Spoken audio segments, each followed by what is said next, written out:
Hello and welcome to 8-Bit Orc, where today we'll be looking at our latest adventure with our old pal Master Chief, as we review Halo Infinite.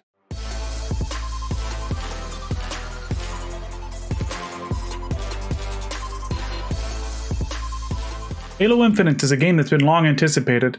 Originally scheduled for release last year to coincide with the release of the Xbox Series systems, Halo was given an extra year of polish due to fans being unhappy with the previews, not living up to the standards we were hoping for from the 9th generation of consoles. This extra year seems to have paid off with the graphics and gameplay that felt very well constructed. The game starts off with missions very reminiscent of Halo games of old, making your way through the corridors inside huge ships. It introduces battle mechanics as well as a new grappling hook that Master Chief finds himself equipped with. This grappling hook has a variety of uses in battle and gives new options against some of the most annoying enemies in the Halo roster. It also adds new levels of maneuverability while exploring the world. The waypoint system makes it rather easy to find your way around. You're unlikely to find yourself lost very often in this game. Halo Infinite opens up after a few introductory missions. This is where the real meat of the game can be found. The battle style of Halo really gets a chance to shine here, where the world itself opens up all sorts of possibilities. With energy containers galore, which this game's version of red barrels can be found all over.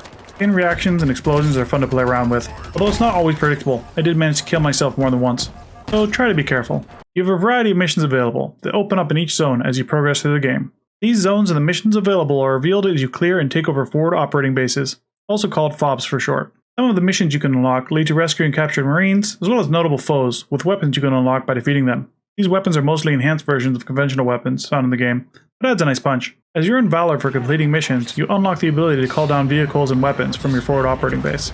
Troops will also follow you around and aid you in combat, though they never seem to live very long, sadly. The weapons within Halo Infinite are mostly a joy to use. If you didn't like the weapons you found in multiplayer, I'd give them a second look in the campaign, as the power of these are not balanced the same as they were for online play. It was quite fun to switch around with different weapons that excel against different enemy types, except for the rocket launcher. That sucker is just good versus everything.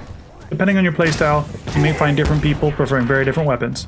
It's best to get used to the different weapons, as you not always have enough ammo if you're picky about the weapon you use.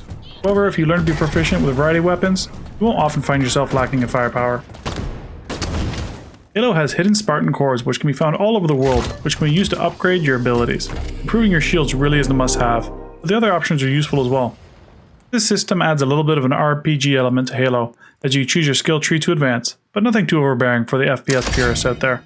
The vehicles in Halo Infinite's open world really are a must. The world is quite expansive and can take a long time to get around if you try and do it all on foot. Thankfully the vehicles are very fun to find, and to call down from your forward operating base, while even more fun to commandeer from opponents. The vehicle controls do feel a bit wonky if you haven't played a Halo game in a while, but they're okay once you get used to it.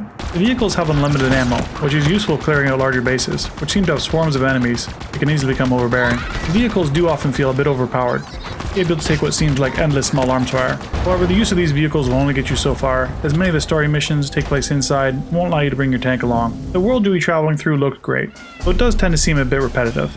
Most bases are laid out and very similar to one another, and for the most part, the architecture of buildings are pretty well copy and pasted from one base to another.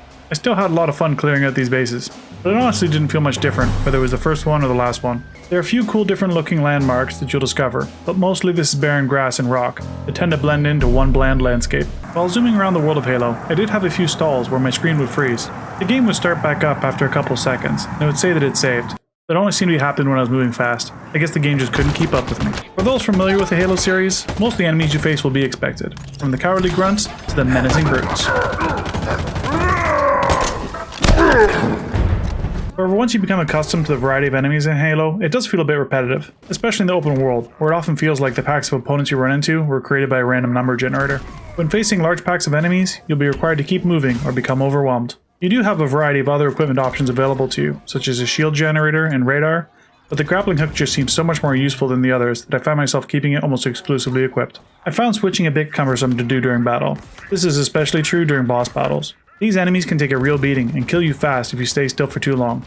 So I found the ability to move into and out of battle invaluable. Due to the open world nature, you can really cheese a lot of the hardest bosses by using vehicles. During story missions, this won't really be an option, so staying nimble is key. Overall, I would say there was just enough enemy variety to keep me mostly happy through the 25 hours or so I spent on the main campaign, but it was starting to wear thin near the end, and I mostly concentrated on completing the main missions, with a few side quests sprinkled in. I would like to go back and finish the many side quests still available eventually.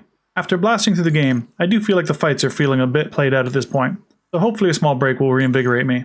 If I were to try to complete all the missions during my first playthrough, I'm pretty sure it would have felt like a bit of a chore. Halo Infinite's story is rather enjoyable, and the interaction between Master Chief and the AI are well voice acted, and does a good job of conveying a difficult relationship between them.